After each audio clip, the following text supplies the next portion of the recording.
Hello students, welcome to S2On. Myself Devrat Raj, pursuing MBBS from Institute of Medical Sciences, BHU Varanasi.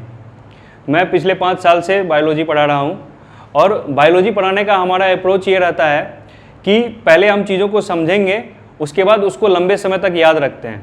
ठीक है, तो समझने से वो चीज़ें लंबे समय तक याद रहेगी और उसके लिए हम लोग क्या करते हैं कि उसको थोड़ा सा ट्रिक वगैरह बनाते हैं और उस ट्रिक से उसको अच्छे से याद रखते हैं ताकि चीज़ें अच्छे से रिकॉल हो पाए एग्जाम के टाइम पे। क्योंकि बहुत सारी चीज़ें याद रखने के लिए हो जाती है तो सारा मिक्सअप ना हो जाए, इसके लिए अलग अलग रखने के लिए उसको क्या करते हैं हम लोग ट्रिक से याद करते हैं। ठीक है, तो हमारा अप्रोच क्या रहेगा कि पहले हम समझेंगे, उसके बाद लंबे समय तक कैसे याद रखा जाए उसको समझेंगे। ठीक है, तो आइए देखते हैं आज के लेक्चर में कैसे चीज़ों को आसान बनाया जाए। तो आज हम लोग एक नया चैप्टर पढ़ने वाले हैं। चैप्टर का नाम क्या है? Human reproduction. तो ह्यूमन में जो रिप्रोडक्शन होता है वो एसेक्सुअल होता है या सेक्सुअल होता है। तो आपको हम बताए थे रिप्रोडक्शन इन ऑर्गेनिज्म चैप्टर जब पढ़ा रहे थे, तो ह्यूमन में जो रिप्रोडक्शन होता है वो कैसा होता है? सेक्सुअल रिप्रोडक्शन होता है। तो सेक्सुअल रिप्रोडक्शन का कैरेक्टरिस्टिक फीचर क्या है? सेक्सुअल रिप्रोडक्शन का कैरेक्टरिस्टिक फीचर ये है कि उसमें क्या होंगे? 2 पेरेंट्स इन्वॉल्व होंगे। कितने पेरेंट्स इन्वॉल्व होंगे? 2 पेरेंट्स इन्वॉल्व होंगे, पहली बात। दूसरी बात, 2 तरह के गैमेट बनेंगे। कौन कौन से? मेल गैमेट और फीमेल गैमेट। और तीसरी बात क्या होगी कि उनके बीच में फर्टिलाइजेशन होगा, उससे जायगोट बनेगा। ठीक है, तो उसमें सेक्सुअल रिप्रोडक्शन में 3 स्टेज हम लोग डिस्कस करते हैं: प्री फर्टिलाइजेशन, फर्टिलाइजेशन और पोस्ट फर्टिलाइजेशन। क्या क्या होता है? प्री फर्टिलाइजेशन, फर्टिलाइजेशन और पोस्ट फर्टिलाइजेशन। तो इससे पहले हम लोग जो sexual reproduction in flowering plant पढ़े थे उसमें भी यही पढ़े थे हम लोग। क्या क्या पढ़े थे? प्री फर्टिलाइजेशन, फर्टिलाइजेशन और पोस्ट फर्टिलाइजेशन। तो उसमें जो प्री फर्टिलाइजेशन था उसमें 2 चीज पढ़े थे हम, गैमेटोजेनेसिस और ट्रांसफर ऑफ गैमेट। क्या क्या पढ़े थे? गैमेटोजेनेसिस और ट्रांसफर ऑफ गैमेट। तो ये चीज जो है ह्यूमन में भी लागू होगा, प्री फर्टिलाइजेशन, फर्टिलाइजेशन और पोस्ट फर्टिलाइजेशन। और प्री फर्टिलाइजेशन में जो 2 मेन इवेंट थे, गैमेटोजेनेसिस यानी कि गैमेट कैसे बनेगा, और ट्रांसफर ऑफ गैमेट यानी कि गैमेट का ट्रांसफर कैसे होगा।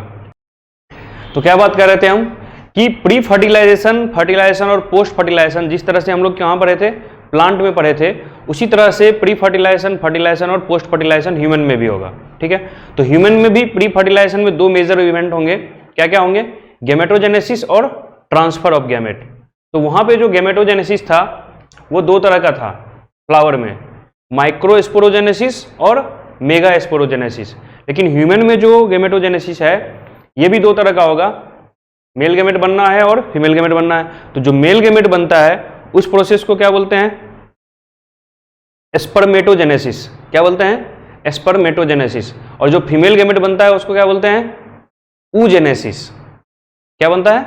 ऊजेनेसिस, यानी कि एग सेल oocyte ओवम जो बनता है, तो इस ओवम के बनने के प्रोसेस को क्या बोलते हैं? ऊजेनेसिस। तो समझ में आ रहा है आपको कि फ्लावर में क्या था? माइक्रोस्पोरोजेनेसिस और मेगा स्पोरोजेनेसिस। माइक्रोस्पोरोजेनेसिस से क्या बनता था? Male gamete. मेगा स्पोरोजेनेसिस से क्या बनता था? Female gamete. ह्यूमन में क्या हो रहा है? स्पर्मेटोजेनेसिस से क्या बन रहा है? Male gamete. और ऊजेनेसिस से क्या बन रहा है? Female gamete. ठीक है, अब दूसरी बात क्या है? Transfer of gamete. तो ट्रांसफर ऑफ गैमेट फ्लावर में कैसे होता था? पोलिनेशन से। कैसे होता था? पोलिनेशन से और by formation of pollen tube. Human में कैसे होगा? Transfer of gamete by copulation, by sexual intercourse. इसके द्वारा क्या होगा? Transfer of gamete from male partner to female partner. तो मेल गैमेट का ट्रांसफर होगा फीमेल गैमेट के पास, और कैसे होगा? थ्रू कोपुलेशन और सेक्सुअल इंटरकोर्स। ठीक है, तो ये है हमारा प्री फर्टिलाइजेशन। फर्टिलाइजेशन में क्या होगा? मेल और फीमेल गैमेट मिलेंगे और क्या बन जाएगा? जायगोट। फ्लावर में क्या हुआ था? डबल फर्टिलाइजेशन हुआ था, अगर आपको याद हो तो। ठीक है, फर्टिलाइजेशन के बाद पोस्ट फर्टिलाइजेशन में हम क्या बताए थे? जायगोट बन जाएगा। तो जायगोट के बाद क्या होगा? जायगोट से बनेगा एम्ब्रियो, एम्ब्रियो से बनेगा फीटस, फीटस से न्यूबॉर्न बेबी बन जाएगा। ठीक है, तो हम लोग पोस्ट फर्टिलाइजेशन इवेंट में यहां पे क्या क्या पढ़ेंगे ह्यूमन वाले में, इसको देखते हैं। देखिए, सबसे पहले पढ़ेंगे male reproductive system. Human reproduction में क्या क्या पढ़ना है हमको? जैसे हम लोग फ्लावर में पढ़े थे, फ्लावर में मेल रिप्रोडक्टिव सिस्टम क्या था? एंड्रोसियम। और फीमेल रिप्रोडक्टिव सिस्टम क्या था? गायनोसियम। उसी तरह से ह्यूमन में हम लोग सबसे पहले क्या पढ़ेंगे? Male reproductive system. फिर क्या पढ़ेंगे? Female reproductive system. फिर पढ़ेंगे गैमेटोजेनेसिस। तो गैमेटोजेनेसिस में क्या क्या पढ़ना है हमको? स्पर्मेटोजेनेसिस और ऊजेनेसिस। फिर हमको पढ़ना है मेंस्ट्रुअल साइकिल। कि गैमेट रिलीज होने का जो साइकिल है फीमेल में उसको क्या बोलते हैं, मेंस्ट्रुअल साइकिल। उसके बाद फर्टिलाइजेशन एंड इम्प्लांटेशन। तो फर्टिलाइजेशन हो गया, फर्टिलाइजेशन के बाद जो भी होगा वो क्या हो जाएगा, पोस्ट फर्टिलाइजेशन। तो उसके बाद इम्प्लांटेशन हो रहा है, प्रेगनेंसी हो रहा है, एम्ब्रियोनिक डेवलपमेंट हो रहा है, पार्चुरेशन हो रहा है, लैक्टेशन हो रहा है। तो ये सब क्या है, ये सब पोस्ट फर्टिलाइजेशन इवेंट में आएगा। ठीक है, तो पार्चुरेशन तक क्या आ जाएगा, पोस्ट फर्टिलाइजेशन इवेंट। ठीक है, तो हम लोग एक एक करके सारा टॉपिक पढ़ेंगे। सबसे पहले क्या पढ़ने वाले हैं, मेल रिप्रोडक्टिव सिस्टम। तो ये सबसे पहले शुरू करते हैं male reproductive system. Male reproductive system में जो मेन ऑर्गन है, मेन ऑर्गन क्या हो जाएगा, टेस्टिस। मेन ऑर्गन टेस्टिस को क्यों बोल रहे हैं, क्योंकि यहीं पे स्पर्म बनता है। स्पर्मेटोजेनेसिस जहां होता है उसी को क्या बोलते हैं, मेन ऑर्गन बोलते हैं। और बाकी सारा क्या हो जाएगा, एसेसरी ऑर्गन। बाकी सारा क्या हो जाएगा, एसेसरी ऑर्गन। मतलब जो गैमेट को ट्रांसफर करने में जो हेल्प करता है उस ऑर्गन को एसेसरी ऑर्गन बोलते हैं। और प्राइमरी सेक्स ऑर्गन किसको बोलते हैं, जहां पे गैमेट बनता है। ठीक है, तो उसी तरह से फीमेल में प्राइमरी सेक्स ऑर्गन क्या हो जाएगा, फीमेल में प्राइमरी सेक्स ऑर्गन हो जाएगा ओवरी, क्योंकि गैमेट वहीं पे बनता है। और फीमेल में एसेसरी सेक्स ऑर्गन होगा जो कि गैमेट के ट्रांसफर में हेल्प करता है। ठीक है, तो एसेसरी, प्राइमरी और एसेसरी का मतलब आपको समझ में आ रहा है। डिफिनेशन पूछा जाता है कि what is primary sex organ. तो primary sex organ is that organ where gametogenesis occur. Male में है तो स्पर्मेटोजेनेसिस, फीमेल में है तो oogenesis। ठीक है, और एसेसरी सेक्स ऑर्गन किसको बोलेंगे, which helps in transfer of gamete. ठीक है,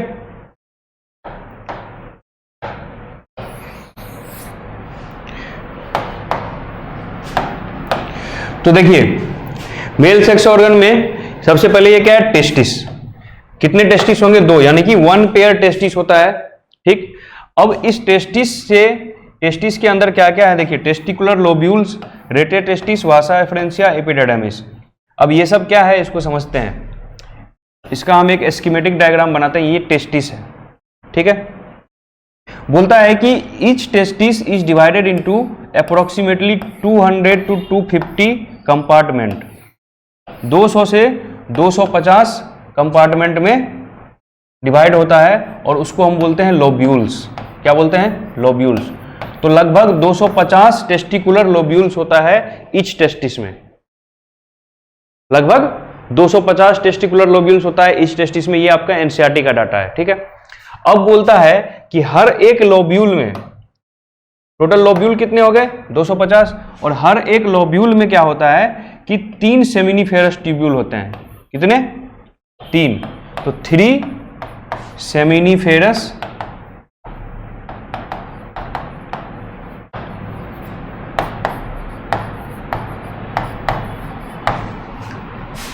ठीक है, तो लगभग 200 से 250 लोब्यूल होगा पूरे टेस्टिस में, और हर एक लोब्यूल में लगभग 3 सेमिनिफेरस ट्यूब्यूल जो है, एवरेज 3 सेमिनिफेरस ट्यूब्यूल होता है। अब इस सेमिनिफेरस ट्यूब्यूल के अंदर ही क्या होता है, स्पर्मेटोजेनेसिस होता है। अभी हम बताएं आपको कि टेस्टिस प्राइमरी सेक्स ऑर्गन है, क्योंकि टेस्टिस के अंदर क्या बनता है, स्पर्म बनता है, मेल गैमेट बनता है। तो टेस्टिस के अंदर मेल गैमेट कहां पे बनेगा, टेस्टिस के अंदर लोब्यूल होगा, और लोब्यूल के अंदर सेमिनिफेरस ट्यूब्यूल होगा, और उस सेमिनिफेरस ट्यूब्यूल के अंदर क्या बनेगा, मेल गैमेट बनेगा। ये समझ में आ रहा है आपको। ठीक है, तो सेमिनिफेरस ट्यूब्यूल के अंदर क्या बनने वाला है, मेल गैमेट बनने वाला है। यहां तक क्लियर है। अब देखिए टेस्टिस से, टेस्टिस में मान के चलिए सेमिनिफेरस ट्यूब्यूल में क्या बन गया, मेल गैमेट बन गया। तो यहां से मेल गैमेट निकल के कहां जाएगा, टेस्टिस से मेल गैमेट निकल के कहां जाएगा, रेटे टेस्टिस में। कहां जाएगा, सेमिनिफेरस ट्यूब्यूल से निकल के कहां जाएगा, रेटे टेस्टिस में। तो आपसे पूछा जाता है कि pathway of sperm, pathway of sperm, इसको रब कर देते हैं।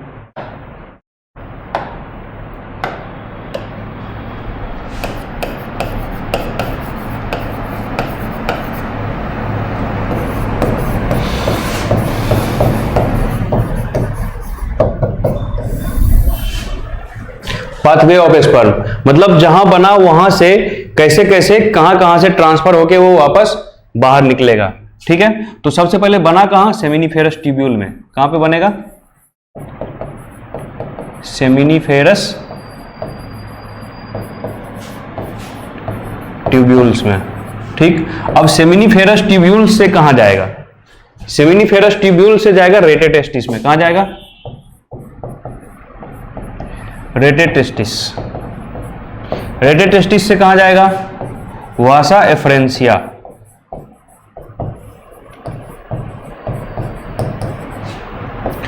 वासा एफरेंसिया, ये देख रहे हैं आप, वासा एफरेंसिया। वासा एफरेंसिया से कहां चला गया है? ये चला गया है एपिडाडर्मिस में। ये एपिडाडर्मिस है आपका। ठीक है, तो वासा एफरेंसिया से कहां चला जाएगा? एपिडाडर्मिस। ठीक, अब एपिडाडर्मिस से कहां जाएगा? एपिडाडर्मिस आगे गया, ये कहां मिल गया? जाके वास डेफरेंस में। ठीक, तो एपिडाडर्मिस से कहां चला जाएगा? Vas deferens. ठीक, अब वास डेफरेंस से आगे देखिए कहां जा रहा है ये? वास डेफरेंस से आगे जाके ये कहां मिल रहा है? ये कौन सा स्ट्रक्चर है? ये एम्पुला है वास डेफरेंस का, और ये क्या है? Seminal vesicle. तो वास डेफरेंस और सेमिनल वेसिकल दोनों का जंक्शन होता है, उसको क्या बोलते हैं? इजाकुलेटरी डक्ट। क्या बोलते हैं? इजाकुलेटरी डक्ट। ठीक है, तो वास डेफरेंस से कहां चला जाएगा? इजाकुलेटरी डक्ट। अब इजाकुलेटरी डक्ट से कहां चला जाएगा? ये इजाकुलेटरी डक्ट से आगे ये देखिए यूरेथ्रा में चला जाएगा। यूरेथ्रा से यूरेथ्रल मीटस, यूरेथ्रा।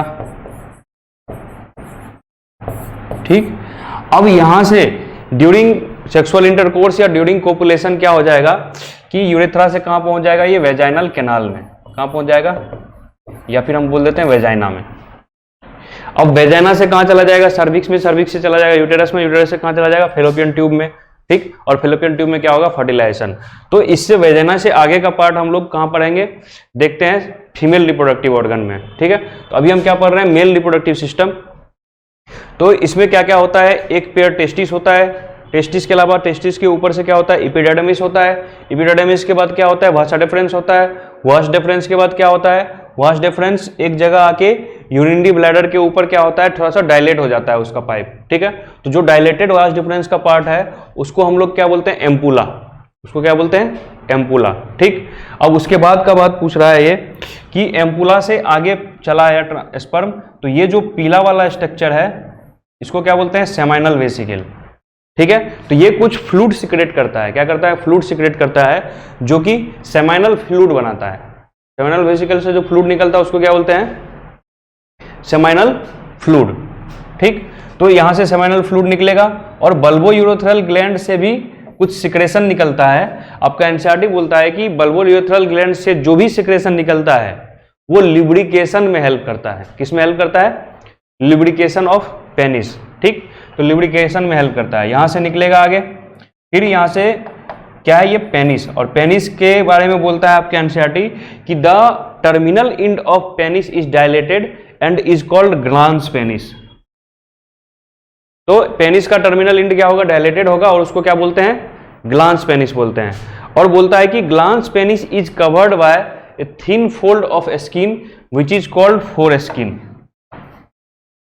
तो ग्लांस पेनिस जो होता है कवर होता है किससे? थिन फोल्ड ऑफ स्किन से, और उसका नाम क्या है? Four skin. क्लियर है आपको? तो ये आपका मेल रिप्रोडक्टिव सिस्टम का पार्ट है। गैमेट बनाने का काम किसका है? टेस्टिस का। और बाकी सब ऑर्गन का काम क्या है? बाकी सब ऑर्गन सिर्फ गैमेट को ट्रांसफर में मदद करेगा, ट्रांसपोर्ट होने में हेल्प करेगा। ठीक है, तो इसलिए बाकी सब क्या है? एसेसरी, और टेस्टिस क्या है? प्राइमरी। क्लियर यहां तक? ये हो गया आपका मेल रिप्रोडक्टिव सिस्टम। इसके अंदर हम लोग ये बात कर रहे हैं कि एक सेमिनिफेरस ट्यूब्यूल का क्रॉस सेक्शन लिए। क्या लिए? सेमिनिफेरस ट्यूब्यूल का क्रॉस सेक्शन। जैसे हम बताए कि ये अगर टेस्टिस है तो इस टेस्टिस में क्या होंगे? लोब्यूल्स होंगे, और इस लोब्यूल्स के अंदर क्या होगा? सेमिनिफेरस ट्यूब्यूल्स होगा। ठीक है, तो इस सेमिनिफेरस ट्यूब्यूल का हम लोग क्या है? क्या लिए? Cross section. तो वो ऐसा दिख रहा है। ऐसे क्रॉस सेक्शन लेंगे तो क्रॉस सेक्शन लेंगे तो कैसा दिखेगा? ऐसा दिखेगा। इसमें क्या है?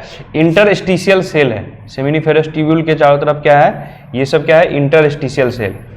ठीक, अब ट्यूब्यूल के अंदर का जो ल्यूमेन है, सेमिनिफेरस ट्यूब्यूल के अंदर का जो ल्यूमेन है, उसमें देखिए अंदर की ओर जो सेल होता है उसको हम बोलते हैं स्पर्मेटोगोनिया, और जो बाहर की ओर सेल होता है, यहां से देखिए यहां से लाइन आया है, तो जो बाहर की ओर सेल होता है वो क्या है, स्पर्मेटोजोआ। मतलब जो स्पर्मेटोगोनिया है यही क्या है, हमारा जर्म सेल है।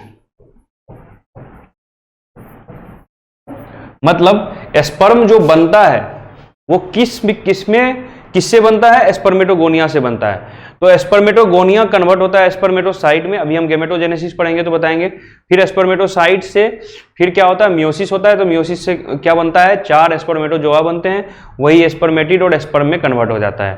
ठीक है, तो ये हम सिर्फ क्रॉस सेक्शन बता रहे हैं कि सेमिनिफेरस ट्यूब्यूल का जब आप क्रॉस सेक्शन लीजिएगा तो आपको इंटरस्टिशियल सेल दिखेगा, और इंटरस्टिशियल सेल को क्या बोलता है एनसीईआरटी, इसको लेडिग सेल बोलते हैं। क्या बोलते हैं, लेडिग सेल। और इस लेडिग सेल का एक बहुत मेजर फंक्शन होता है, लेडिग सेल का मेजर फंक्शन होता है कि लेडिग सेल एंड्रोजन रिलीज करता है। क्या रिलीज करता है, एंड्रोजन। ठीक, तो एंड्रोजन मतलब मेल सेक्स हार्मोन, और मेल सेक्स हार्मोन मेल के सेकेंडरी सेक्सुअल कैरेक्टर के लिए रिस्पॉन्सिबल होता है। ठीक है, तो ये इसके अंदर प्राइमरी स्पर्मेटोगोनिया, स्पर्मेटोगोनिया से बनेगा स्पर्मेटोसाइट, और इस तरह से क्या बन जाएगा, स्पर्म बन जाएगा। और साथ ही साथ क्या होते हैं, सर्टोली सेल होते हैं। कहीं कहीं पे क्या होता है, सर्टोली सेल होता है। सर्टोली सेल का काम क्या होता है, न्यूट्रिशन प्रोवाइड करना। तो ये जो देखिए यहाँ पे देखिए कि क्या दिखा रहा है, ये सर्टोली सेल दिखा रहा है। ठीक है, तो सर्टोली सेल का काम क्या होता है, provide nutrition to developing sperm. जो भी स्पर्म बन रहा है यहाँ पे, जो भी स्पर्मेटोजेनेसिस प्रोसेस हो रहा है सेमिनिफेरस ट्यूब्यूल के अंदर, तो उस प्रोसेस के लिए एनर्जी चाहिए, तो एनर्जी के लिए न्यूट्रिशन चाहिए, तो न्यूट्रिशन कौन देगा, सर्टोली सेल देगा। तो सर्टोली सेल का क्या फंक्शन हो गया, प्रोवाइड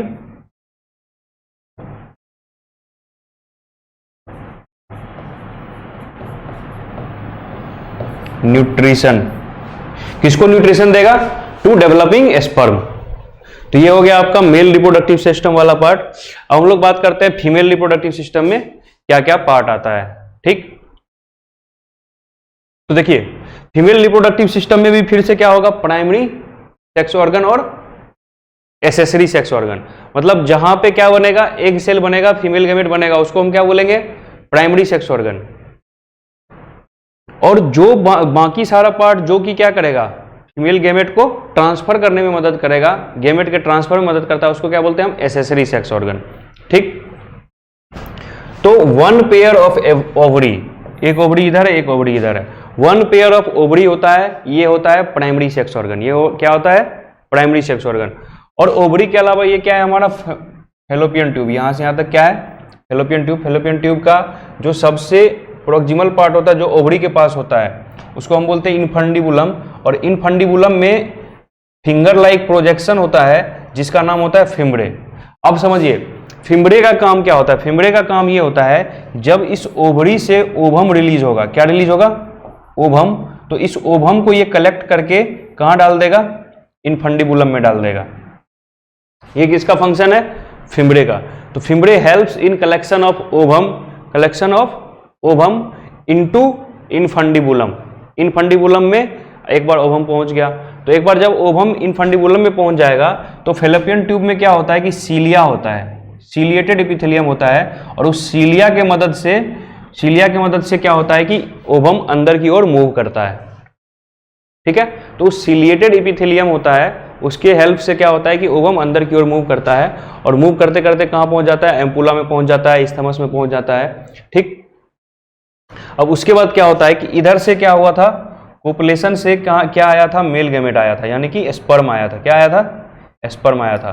तो ये स्पर्म आगे की ओर बढ़ेगा, सर्विक्स को क्रॉस करके कहां पहुंच जाएगा, यूटेरस में। ठीक, और यहां से फिर स्पर्म में मोटिलिटी होता है, स्पर्म का जो टेल होता है वो हाईली मोटाइल होता है। ठीक है, तो स्पर्म मोटिलिटी के कारण वो खुद से मूव करके कहां तक पहुंच जाता है, फैलोपियन ट्यूब तक, और यहां पे आके क्या हो जाता है, फर्टिलाइजेशन हो जाता है।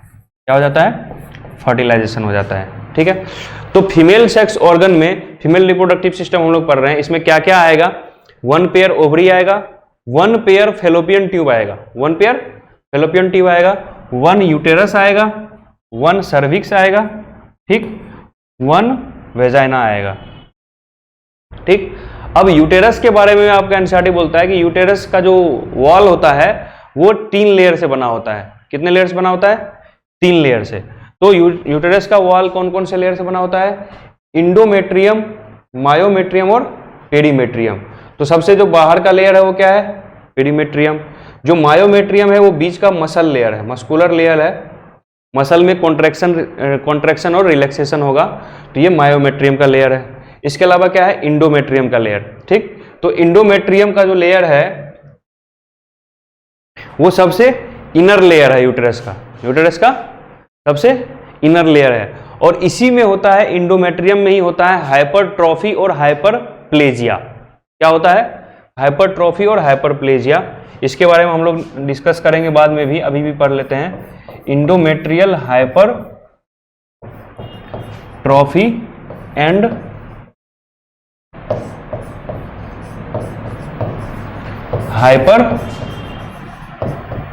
हाइपरप्लेजिया।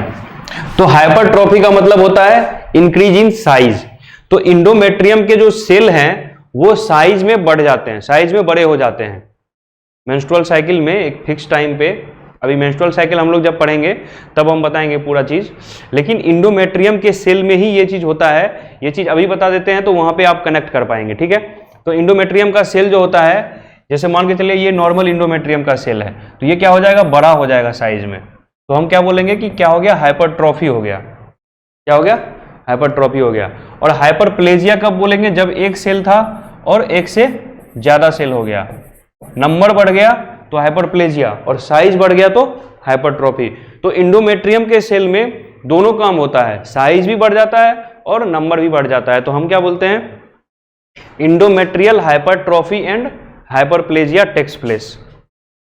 ठीक है, तो ये हो गया यूटेरस का वॉल का लेयर। फेलोपियन ट्यूब का 3 पार्ट होता है। कौन कौन सा पार्ट होता है? इनफंडिबुलम, एम्पुला और इस्थमस। तो फेलोपियन ट्यूब में 3 पार्ट हो गए। ठीक, उसके अलावा देखिए आप, यूटेरस के नीचे क्या होता है? सर्विक्स। तो सर्विक्स जो है नैरो ओपनिंग है। ठीक, सर्विक्स प्लस वेजाइना को एनसीईआरटी बोलता है कि बर्थ कैनाल है। क्या है? Birth canal. तो cervical canal plus vaginal canal, ये सर्वाइकल कैनाल और ये वेजाइनल कैनाल। तो cervical canal plus vaginal canal दोनों को एक साथ क्या बोला है आपका एनसीईआरटी? Birth canal. पार्चुरेशन के टाइम पे बेबी का डिलीवरी कहां से होगा? सर्वाइकल कैनाल और वेजाइनल कैनाल से। ठीक, तो ये हो गया आपका फीमेल रिप्रोडक्टिव सिस्टम। अब जो ये आपका यूटेराइन फंडस लिखा हुआ है, ये यूटेरस का मेन पार्ट है जिसको बॉडी या फंडस बोलते हैं, और मेनली इम्प्लांटेशन यहीं पे होता है। क्या होता है? इम्प्लांटेशन। इम्प्लांटेशन का मतलब जब फर्टिलाइजेशन हो गया, जाइगोट बन गया, तो जाइगोट से मोरूला ब्लास्टुला स्टेज सब आएगा, ब्लास्टोसिस्ट स्टेज सब आएगा। ये आपको पढ़ाएंगे हम लोग जो नेक्स्ट लेक्चर में, जब फर्टिलाइजेशन होगा उस टाइम पे बात करेंगे जाइगोट से क्या क्या बनता है। ठीक है, तो जो ब्लास्टोसिस्ट स्टेज आता है, क्या स्टेज आता है? ब्लास्टोसिस्ट। वो ब्लास्टोसिस्ट का इम्प्लांटेशन मेनली कहां होता है? इस फंडस में ही होता है। ठीक है, तो uterine fundus is the most frequent site of implantation, most optimum site for implantation. ठीक है, ये होता है। तो फीमेल रिप्रोडक्टिव सिस्टम में हम आपको एक ओवरव्यू दिए। अब देखिए, ब्रेस्ट जो है वो सेक्स ऑर्गन नहीं है। Breast is not a sex organ for female. Breast क्या है? ब्रेस्ट सेकेंडरी सेक्सुअल कैरेक्टर है। क्या है ब्रेस्ट? सेकेंडरी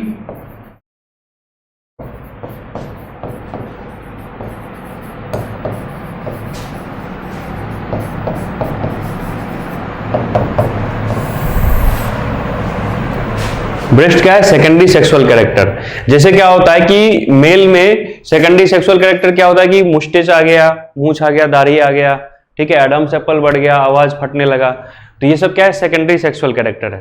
ठीक है, तो उसी तरह से फीमेल में सेकेंडरी सेक्सुअल कैरेक्टर, जैसे ये प्यूबिक हेयर आ गया, आर्मपिट हेयर आ गया, और उस तरह से ब्रेस्ट का डेवलपमेंट हो गया। तो फीमेल में ब्रेस्ट का डेवलपमेंट क्या है? सेकेंडरी सेक्सुअल कैरेक्टर है, ये कोई सेक्स ऑर्गन नहीं है।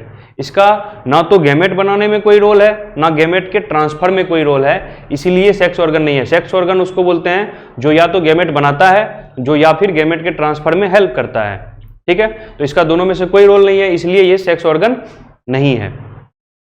इसमें आपको ध्यान ये रखना है कि ब्रेस्ट में 15 से 20 मेमोरी लोब होते हैं। कितने लोब होते हैं? ये मेमोरी लोब 15 से 20 मेमोरी लोब होते हैं। और मेमोरी लोब के अंदर क्या होता है, मेमोरी अल्वियोलस होता है।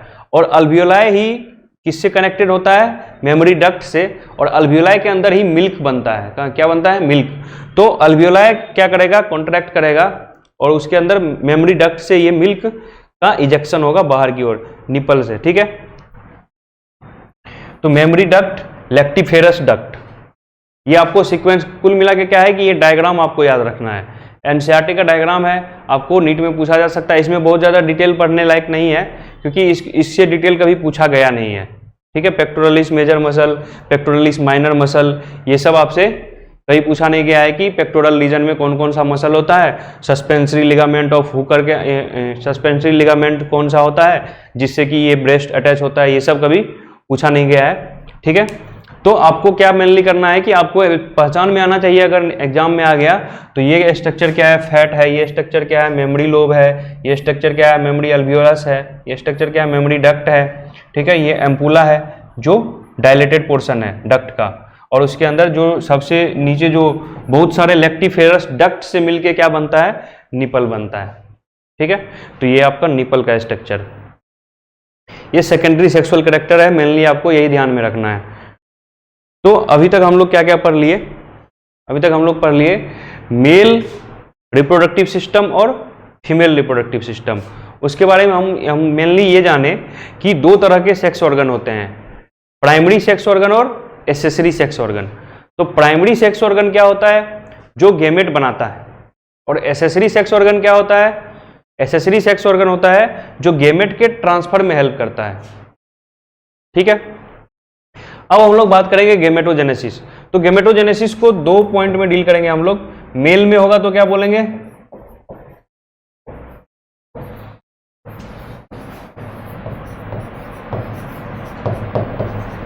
स्पर्मेटोजेनेसिस, और फीमेल में होगा तो क्या बोलेंगे,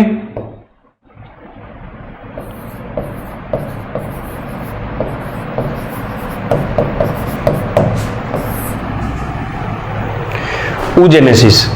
तो ये जो डायग्राम है, इस डायग्राम को ध्यान से देखिए, diagrammatic view of sectional view of A, diagrammatic sectional view of A seminiferous tubule enlarge. ये सेमिनिफेरस ट्यूब्यूल का डायग्राम है। अभी आपको हम सेमिनिफेरस ट्यूब्यूल का डायग्राम बताए थे, इस डायग्राम को ध्यान से देखिए, ये सेमिनिफेरस ट्यूब्यूल का क्रॉस सेक्शन है। तो इसी का इतना सा पार्ट जो है आपको यहां पे दिखाया है, ये वाला पोर्शन। ठीक है, तो सबसे नीचे इस तरह से ये मान के चलिए सेमिनिफेरस ट्यूब्यूल का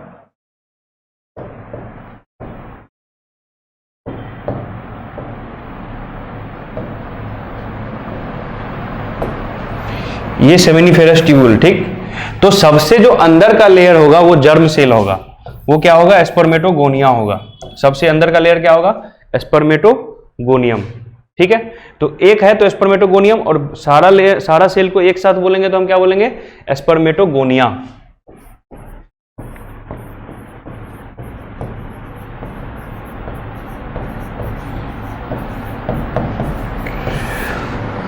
गोनियम बोले तो प्लुरल हो गया, गोनियम बोले तो सिंगुलर हो गया। ठीक है, अब स्पर्मेटोगोनियम से स्पर्मेटोसाइट बनता है, डिफरेंशिएशन होता है, क्या बनता है, स्पर्मेटोसाइट। तो ये स्पर्मेटोगोनियम का लेयर है, इससे ऊपर जो बन रहा है ये क्या बन रहा है, स्पर्मेटोसाइट बन रहा है। इसको क्या लिखा है, प्राइमरी स्पर्मेटोसाइट।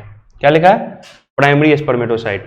अब इस प्राइमरी स्पर्मेटोसाइट के बारे में बोलता है कि ये जो प्राइमरी स्पर्मेटोसाइट है,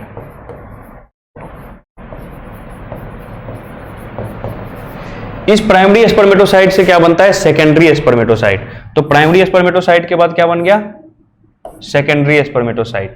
ठीक है, तो ये प्राइमरी स्पर्मेटोसाइट, पहले सबसे पहले क्या था, स्पर्मेटोगोनियम, फिर बन गया उससे प्राइमरी स्पर्मेटोसाइट, उससे क्या बन गया, सेकेंडरी स्पर्मेटोसाइट। सेकेंडरी स्पर्मेटोसाइट से क्या बन जाएगा, स्पर्मेटिड। क्या बन जाएगा, स्पर्मेटिड। और स्पर्मेटिड से फाइनली क्या बन जाएगा, स्पर्मेटोजोआ, जिसको कि हम लोग क्या बोलते हैं, स्पर्म बोलते हैं। तो ये कब बनेगा और कैसे बनेगा और कौन से सेल का प्लॉइडी लेवल क्या होगा, इसको इस डायग्राम से समझेंगे हम लोग। ये वाला डायग्राम, इस डायग्राम में देखिए स्पर्मेटोजेनेसिस और oogenesis दोनों को एक साथ दिखाया है। ठीक है, तो हम लोग सिर्फ स्पर्मेटोजेनेसिस पे भी ध्यान दे रहे हैं। हम आपको क्या बताया कि सबसे पहले क्या होगा, स्पर्मेटोगोनिया। स्पर्मेटोगोनिया से क्या बनेगा, प्राइमरी स्पर्मेटोसाइट, उससे क्या बनेगा सेकेंडरी स्पर्मेटोसाइट, सेकेंडरी स्पर्मेटोसाइट से क्या बनेगा स्पर्मेटिड्स, और स्पर्मेटिड्स से क्या बन जाएगा स्पर्मेटोजोआ। ये भी हम आपको डायग्राम में दिखाए। तो कैसे कैसे कब माइटोसिस होगा और कब मियोसिस होगा ये आपको ध्यान देना है। तो सबसे पहली बात तो एट प्यूबर्टी, मतलब अगर मेल चाइल्ड है, मेल फीटस है, न्यूबॉर्न मेल है, तो जब तक वो मेल 12 से 14 साल का नहीं हो जाता, जब तक वो मेल चाइल्ड प्यूबर्टी के एज पे नहीं हो जाता, तब तक उसमें स्पर्मेटोजेनेसिस स्टार्ट ही नहीं होगा। समझ में आ रहा है आपको? स्पर्मेटोजेनेसिस स्टार्ट होने के लिए प्यूबर्टी होना चाहिए, किसमें, मेल में या फीमेल में? मेल में। ठीक, तो प्यूबर्टी पे स्पर्मेटोजेनेसिस स्टार्ट होता है, और स्पर्मेटोजेनेसिस स्टार्ट होता है तो सबसे पहले स्पर्मेटोगोनिया सेल, जिसको कि जर्म सेल बोलते हैं, क्या बोलते हैं, जर्म सेल। तो ये जर्म सेल में सबसे पहले क्या होगा, माइटोसिस होगा और डिफरेंशिएशन होगा। तो स्पर्मेटोगोनिया सेल डिवाइड करेगा माइटोसिस से। तो जब माइटोसिस होता है तो क्रोमोसोम नंबर सेम रहता है, क्रोमोसोम नंबर सेम रहता है। क्रोमोसोम नंबर 46 है अगर यहाँ पे, तो ये भी क्या हो जाएगा 46 हो जाएगा। ठीक है, तो माइटोसिस हुआ और डिफरेंशिएशन हुआ, उससे क्या बन गया, प्राइमरी स्पर्मेटोसाइट बन गया। अब इस प्राइमरी स्पर्मेटोसाइट में बोल रहा है कि फर्स्ट मियोटिक डिवीजन होगा। क्या होगा, फर्स्ट मियोटिक डिवीजन होगा। तो एक ये प्राइमरी स्पर्मेटोसाइट है, इससे फर्स्ट मियोटिक डिवीजन से 2 सेकेंडरी स्पर्मेटोसाइट बनेगा। ठीक है, अब उसके बारे में बोल रहा है कि सेकेंडरी स्पर्मेटोसाइट में क्या होगा, सेकेंड मियोटिक डिवीजन होगा। तो प्राइमरी स्पर्मेटोसाइट में फर्स्ट मियोटिक डिवीजन हुआ तो क्या बना, 2 सेकेंडरी स्पर्मेटोसाइट, और दोनों सेकेंडरी स्पर्मेटोसाइट में सेकेंड मियोटिक डिवीजन होगा तो क्या बन जाएगा, 4 स्पर्मेटिड बन जाएगा। 4 क्या बन जाएगा, स्पर्मेटिड। अब ध्यान से समझिए आप कि कहां n होगा और कहां 2n होगा। ये क्या हुआ था, फर्स्ट मियोटिक डिवीजन, अभी क्या था, ये 46 था, तो जो स्पर्मेटोगोनिया था वो भी 2n था, जो प्राइमरी स्पर्मेटोसाइट था वो भी 2n था। ठीक है, तो प्राइमरी स्पर्मेटोसाइट के बाद क्या होता है कि जो फर्स्ट मियोटिक डिवीजन होता है वही क्या होता है, रिडक्शन डिवीजन होता है, अगर आप मियोसिस पढ़े होंगे। और सेकेंड मियोटिक डिवीजन जो होता है वो क्या होता है, इक्वेशनल डिवीजन, यानी कि माइटोसिस के जैसा होता है। ठीक है, तो जो प्राइमरी स्पर्मेटोसाइट से सेकेंडरी स्पर्मेटोसाइट बना है वो n और n रह जाता है। ये था क्या, 2n। ये जो सेकेंडरी स्पर्मेटोसाइट है वो क्या था, 2n। चलिए इसको फिर से देखते हैं, ज्यादा रफ हो गया यहां।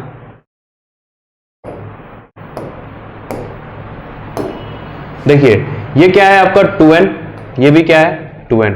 अब इस 2n में क्या हुआ है कि फर्स्ट मियोटिक डिवीजन हुआ है, तो ये भी आपका n रह जाएगा और ये भी आपका n रह जाएगा। जब सेकेंड मियोटिक डिवीजन होगा तो भी ये n रह जाएगा, ये वाला भी n रह जाएगा, ये भी n और ये भी n।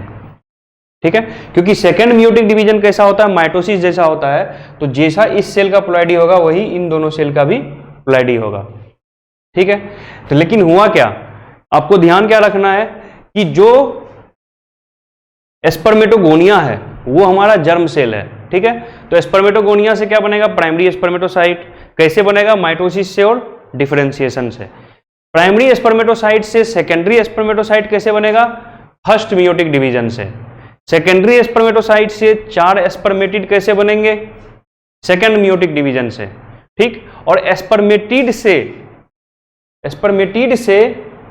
स्पर्मेटोजोआ कैसे बनेगा, स्पर्म कैसे बनेगा, तो ये बनेगा डिफरेंशिएशन से। कैसे बनेगा, डिफरेंशिएशन से। तो जो सेल है, यहां पे आपको ध्यान दे रहे होंगे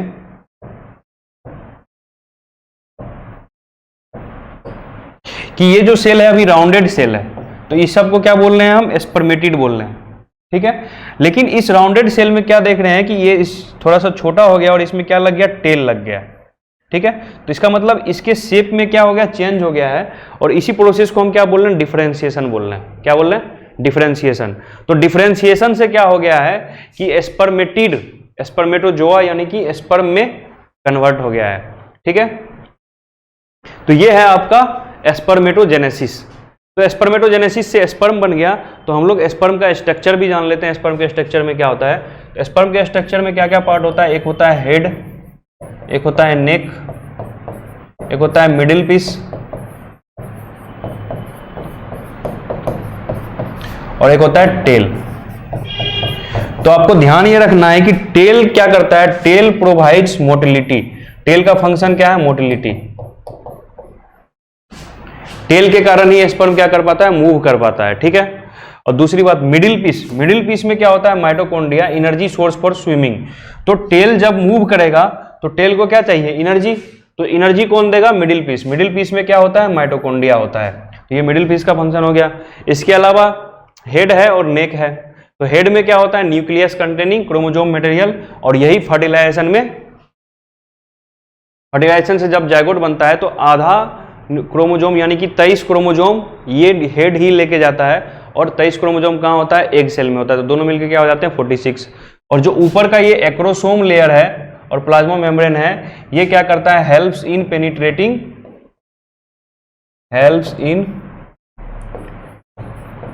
पेनिट्रेशन, मतलब फर्टिलाइजेशन में हेल्प करता है। फर्टिलाइजेशन में हेल्प कैसे करता है? तो जो ओवम होता है, ओवम के ऊपर जो भी लेयर होता है जिसके अंदर स्पर्म को घुसना होता है, तो उसको पेनिट्रेट करने का काम कौन करता है? एक्रोसोम। क्योंकि एक्रोसोम से एंजाइम निकलता है जो कि वो जोना पेलुसुडा लेयर को क्या करता है? डिसॉल्व कर देता है, और क्या करता है? स्पर्म अंदर इंटर कर जाता है, ठीक। तो ये स्पर्म का थोड़ा सा हम लोग क्या जाने? स्ट्रक्चर और उस स्ट्रक्चर का फंक्शन। तो टेल का काम क्या है? मूवमेंट। हेड क्या है? मेन न्यूक्लियर मटेरियल को कंटेन करता है, ठीक। और जो मिडिल पीस है उसका काम क्या है? एनर्जी प्रोवाइड करना। ये हो गया आपका स्पर्म का स्ट्रक्चर। तो हम क्या पढ़ चुके हैं गेमेटोजेनेसिस में? गेमेटोजेनेसिस में हम लोग स्पर्मेटोजेनेसिस अच्छे से समझ गए कि स्पर्मेटोजेनेसिस कब होता है, कब स्टार्ट होगा? तो प्यूबर्टी के टाइम पे स्टार्ट होगा। और खत्म कब होगा? कभी खत्म नहीं होगा, जब तक लाइफ रहेगा तब तक स्पर्मेटोजेनेसिस चलता रहेगा। जब तक मेल जो है जिंदा रहेगा तब तक स्पर्मेटोजेनेसिस चलता रहेगा। क्योंकि फीमेल में क्या होता है कि फीमेल में जो ooजेनेसिस होता है, गेमेटोजेनेसिस होता है, वो एक टाइम पे आके बंद हो जाता है, मीनोपॉज आ जाता है, ठीक है। और स्टार्ट भी होता है एक टाइम पे। लेकिन मेल में क्या होता है कि जब एक बार स्टार्ट हो गया प्यूबर्टी पे गेमेटोजेनेसिस, तो वो लाइफ लॉन्ग चलता रहेगा, ठीक है। तो अब समझते हैं हम लोग कि ooजेनेसिस क्या होता है। तो ooजेनेसिस में क्या होता है कि ooजेनेसिस कहाँ होगा? पहले ये बताइए, ooजेनेसिस कहाँ होगा? ओवरी में। क्योंकि प्राइमरी सेक्स ऑर्गन फीमेल में क्या होता है? ओवरी होता है। प्राइमरी सेक्स ऑर्गन क्या होता है फीमेल में? ओवरी। तो ओवरी के अंदर ooजेनेसिस होगा तो क्या बनेगा? एग सेल बनेगा। कुल मिला के बनना क्या है? Egg cell. लेकिन सवाल ये है कि ooजेनेसिस कब से स्टार्ट होता है? ooजेनेसिस स्टार्ट कब होता है, ठीक। तो ooजेनेसिस कब स्टार्ट होगा? यहां लिखा हुआ है फीटल लाइफ। क्या लिखा हुआ है? Fetal life. मतलब जब फीमेल चाइल्ड फीटस है, मतलब अभी तक मां के पेट में है, अभी तक जो है डिलीवरी भी नहीं हुआ है, तभी से ooजेनेसिस स्टार्ट हो जाता है। कहां? ओवरी में। तो जब फीमेल के अंदर, फीमेल फीटस के अंदर क्या बन जाएगा? ओवरी। तो ओवरी जब जैसे ही मैच्योर हो जाएगा तो ओवरी में क्या होने लगेगा? ooजेनेसिस स्टार्ट हो जाएगा। तो ओवरी के अंदर होता है ooगोनिया सेल। जैसे अभी हम बताया आपको सेमिनिफेरस ट्यूब्यूल के अंदर क्या होता था? स्पर्मेटोगोनिया। क्या होता था? स्पर्मेटोगोनिया। उसी तरह से ओवरी के अंदर क्या होता है? ooगोनिया, ठीक है। और ooगोनिया में माइटोसिस होगा और डिफरेंशिएशन होगा, तो क्या बनाएगा ये? प्राइमरी ooसाइट। क्या बनाएगा? प्राइमरी ooसाइट। तो प्राइमरी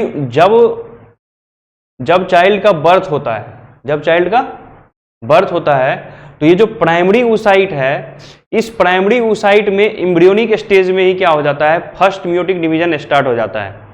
अब जानते हैं आप कि मियोसिस में कितने फेज होते हैं? प्रोफेज, मेटाफेज, एनाफेज और टीलोफेज। मियोसिस 1 में भी यही होगा और मियोसिस 2 में भी यही होगा, यही होगा। अब मियोसिस 1 के प्रोफेज स्टेज में ये बोल रहा है कि प्राइमरी ooसाइट बना। प्राइमरी ooसाइट के बारे में बोल रहा है first meiotic division completed prior to ovulation. मतलब फर्स्ट मियोटिक डिवीजन स्टार्ट हुआ और प्रोफेज 1 में क्या हो जाता है, वो अरेस्ट हो जाता है। क्या हो जाता है, अरेस्ट। तो इसको हम लिखते हैं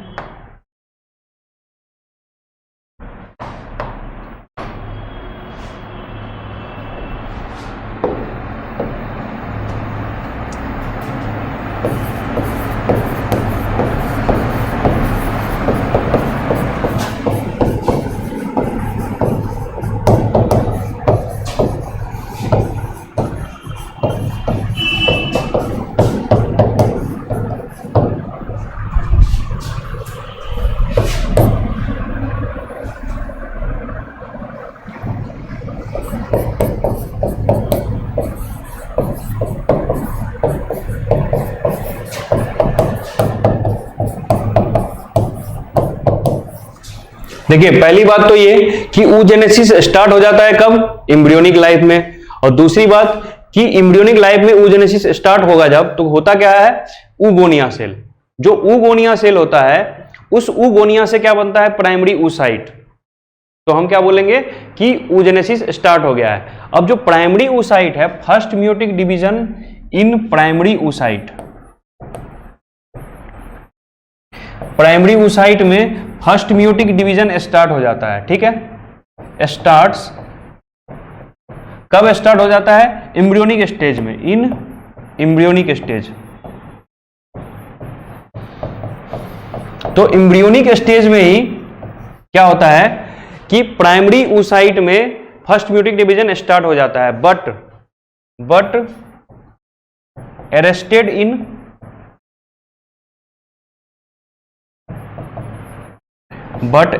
इन प्रोफेज स्टेज, प्रोफेज 1। म्यूसिस 1 है तो प्रोफेज भी क्या हो जाएगा, 1।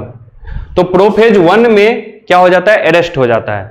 तो अब क्या हुआ ये समझिए, मेल में क्या हो रहा था कि जब प्यूबर्टी हो रहा था तब स्पर्मेटोगोनिया से spermatocyte, primary spermatocyte, secondary spermatocyte, फिर स्पर्मेटिड और फिर स्पर्मेटोजोआ, फिर स्पर्म, ऐसा हो रहा था मेल में। लेकिन फीमेल में क्या हो रहा है कि एम्ब्रियोनिक लाइफ में ही जो है क्या हो जाता है, oogenesis स्टार्ट हो जाता है। और एम्ब्रियोनिक लाइफ में oogonia से क्या बन जाता है, प्राइमरी oocyte। और प्राइमरी oocyte में भी म्यूसिस स्टार्ट हो जाता है, लेकिन अरेस्ट रह जाता है प्रोफेज स्टेज में। अब वो म्यूसिस पूरा नहीं हो पाया। लेकिन अब ये म्यूसिस होगा कब पूरा, फर्स्ट म्यूटिक डिवीजन कब पूरा होगा। मेल में क्या हुआ था, फर्स्ट म्यूटिक डिवीजन हुआ था प्राइमरी oocyte, प्राइमरी स्पर्मेटोसाइट में, तो क्या बन गया था, सेकेंडरी स्पर्मेटोसाइट बन गया था। तो फीमेल में भी प्राइमरी oocyte में फर्स्ट म्यूटिक डिवीजन जब कंप्लीट होगा तो क्या बन जाएगा, सेकेंडरी oocyte। लेकिन फर्स्ट म्यूटिक डिवीजन तो कंप्लीट ही नहीं हुआ अभी तक। तो फर्स्ट म्यूटिक डिवीजन जब प्यूबर्टी आएगा, ठीक है, तो जब प्यूबर्टी आता है तो प्यूबर्टी के टाइम पे क्या होगा, ओव्यूलेशन होना स्टार्ट होगा। तो जब ओव्यूलेशन होता है तो ओव्यूलेशन से जस्ट पहले जाके फर्स्ट म्यूटिक डिवीजन कंप्लीट होता है। यही चीज यहाँ पे लिखा हुआ है एनसीईआरटी में कि first meiotic division completed just prior to ovulation. Ovulation से जस्ट पहले क्या होता है कि फर्स्ट म्यूटिक डिवीजन कंप्लीट होता है। ठीक, इसको प्राइमरी oocyte बोले। प्राइमरी oocyte में क्या होता है कि first meiotic division completed just prior to ovulation. तो बर्थ हुआ, चाइल्डहुड हुआ, प्यूबर्टी आया, तो प्यूबर्टी में क्या होता है, ओव्यूलेशन होता है। और ओव्यूलेशन से जस्ट पहले फर्स्ट म्यूटिक डिवीजन कंप्लीट हो जाता है। अब कंप्लीट हो गया तो कंप्लीट होने के बाद क्या बन जाएगा, सेकेंडरी oocyte। क्या बन जाएगा, सेकेंडरी oocyte।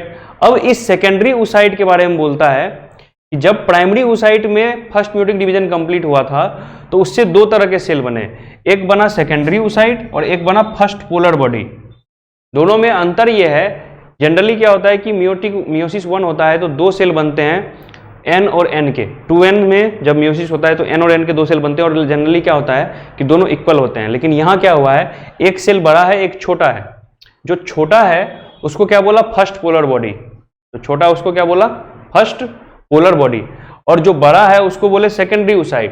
तो आपका एनसीईआरटी बोलता है कि secondary oocyte contains maximum of cytoplasm. क्या बोलता है, secondary oocyte contains maximum of cytoplasm. और फिर पूछता है क्वेश्चन कि do you know about advantage of containing such high amount of cytoplasm. मतलब सेकेंडरी oocyte के पास इतना ज्यादा साइटोप्लाज्म है, इसका ये क्या करेगा। इसका कोई एडवांटेज है क्या?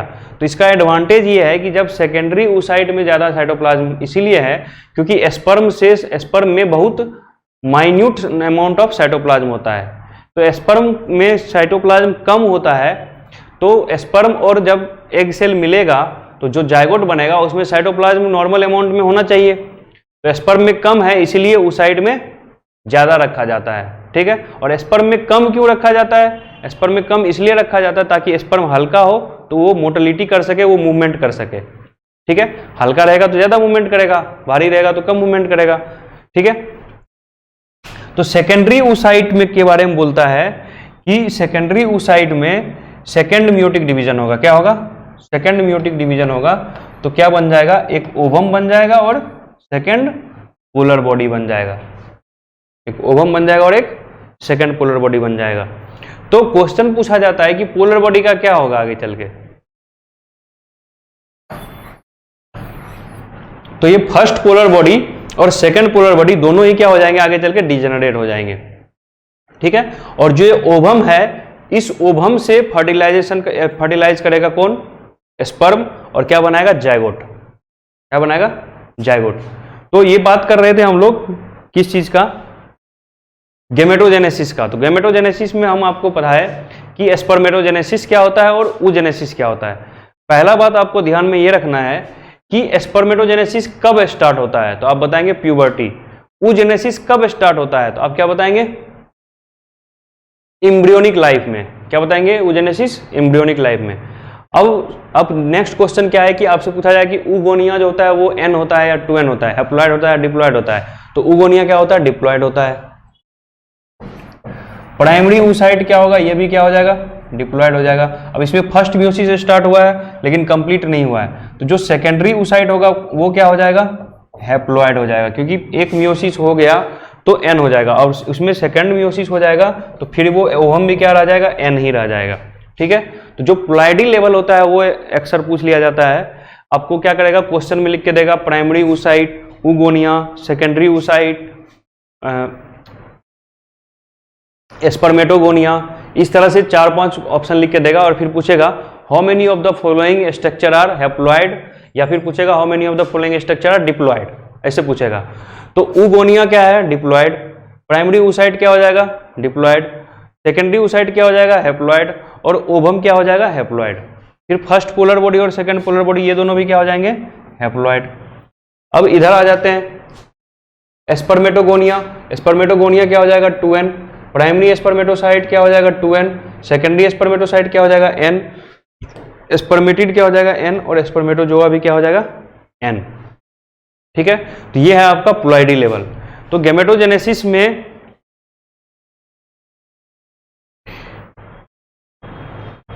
ये मेंस्ट्रुअल साइकिल हम लोग नेक्स्ट लेक्चर में पढ़ेंगे। अभी हम लोग क्या बात कर रहे थे कि प्री फर्टिलाइजेशन में क्या क्या होता है। तो प्री फर्टिलाइजेशन में क्या क्या होता है? फॉर्मेशन ऑफ गैमेट होता है, और प्री फर्टिलाइजेशन में क्या होता है? फॉर्मेशन ऑफ गैमेट होता है और ट्रांसफर ऑफ गैमेट होता है। तो ट्रांसफर ऑफ गैमेट के बारे में हम आपको बता चुके हैं कि ट्रांसफर ऑफ गैमेट कैसे होगा। जब गैमेट बनेगा तब तो ट्रांसफर होगा। तो सबसे पहले गेमेटोजेनेसिस पढ़ेंगे। तो गेमेटोजेनेसिस मेल में कहाँ होता है? मेल में गेमेटोजेनेसिस होता है टेस्टिस में। टेस्टिस में कहाँ? लोब्यूल्स में। लोब्यूल्स में कहाँ? सेमिनिफेरस ट्यूब्यूल्स में। लोब्यूल्स में भी कहाँ? सेमिनिफेरस ट्यूब्यूल्स में, ठीक। फिर पूछेगा फीमेल में कहाँ होता है, तो आप क्या बताएंगे? ओवरी में। कब स्टार्ट होता है? तो मेल में कब स्टार्ट होता है? At puberty. फीमेल में कब स्टार्ट होता है? एम्ब्रियोनिक लाइफ में। फीमेल में कब बंद हो जाता है गेमेटोजेनेसिस? ओव्यूलेशन कब बंद हो जाता है? मीनोपॉज पे। लेकिन मेल में कभी बंद नहीं होता है, लाइफ लॉन्ग चलता रहता है, ठीक है। तो हम लोग क्या क्या पढ़ चुके हैं? मेल रिप्रोडक्टिव सिस्टम पढ़ चुके हैं, फीमेल रिप्रोडक्टिव सिस्टम पढ़ चुके हैं और गेमेटोजेनेसिस पढ़ चुके हैं। मेंस्ट्रुअल साइकिल, फर्टिलाइजेशन और पोस्ट फर्टिलाइजेशन इवेंट, ये सब हम लोग कब पढ़ेंगे? नेक्स्ट लेक्चर में। अभी हम आपको क्या बता रहे हैं इसको ध्यान से समझिए।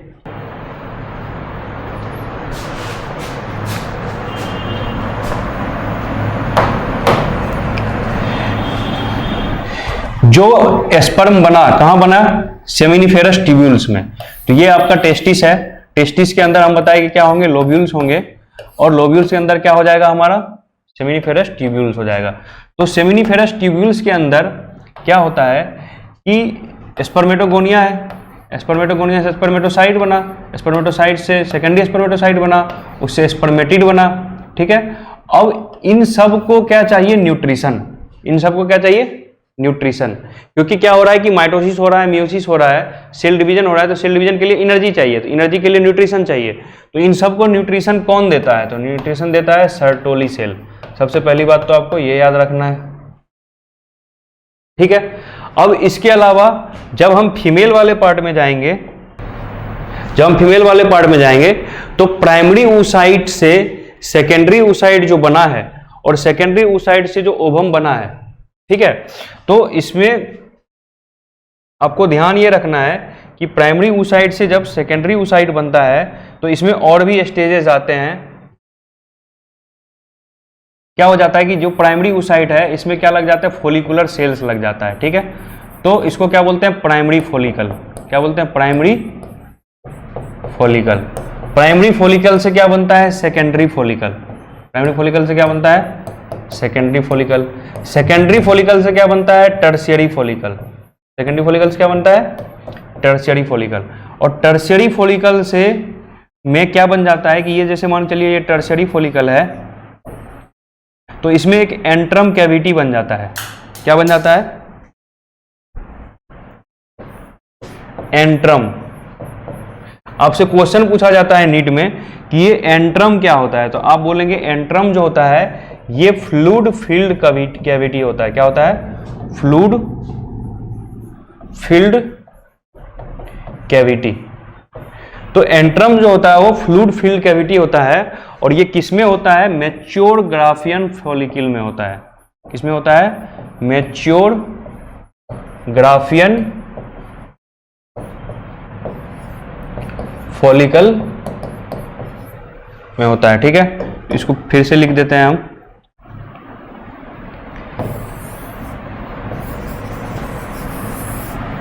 ये मैच्योर ग्राफियन फॉलिकल में क्या होता है? फ्लूइड फील्ड कैविटी होता है, उसको क्या बोलते हैं हम? एंट्रम बोलते हैं। ठीक है, तो इस एंट्रम के बारे में पूछता है कि antrum is the characteristic of. Antrum किस में पाया जाता है? Primary follicle, secondary follicle, tertiary follicle, Graafian follicle. तो किस में पाया जाएगा? मैच्योर ग्राफियन फॉलिकल में पाया जाएगा। और मैच्योर ग्राफियन फॉलिकल के रप्चर होने से ही क्या होता है? जब ये ग्राफियन फॉलिकल रप्चर करेगा तो इससे ही क्या होता है? ओव्यूलेशन। और ओव्यूलेशन होगा तो क्या निकलेगा यहां से? Secondary oocyte। क्या निकलेगा? Secondary oocyte। और सेकेंडरी oocyte जब इस पे स्पर्म आएगा, क्या आएगा? स्पर्म आएगा, तो सेकेंड म्योटिक डिवीजन पूरा होगा और फाइनली वो कन्वर्ट होगा किसमें? ओवम में। और फिर ओवम के साथ फर्टिलाइजेशन होगा तो क्या बनेगा? जायगोट बनेगा।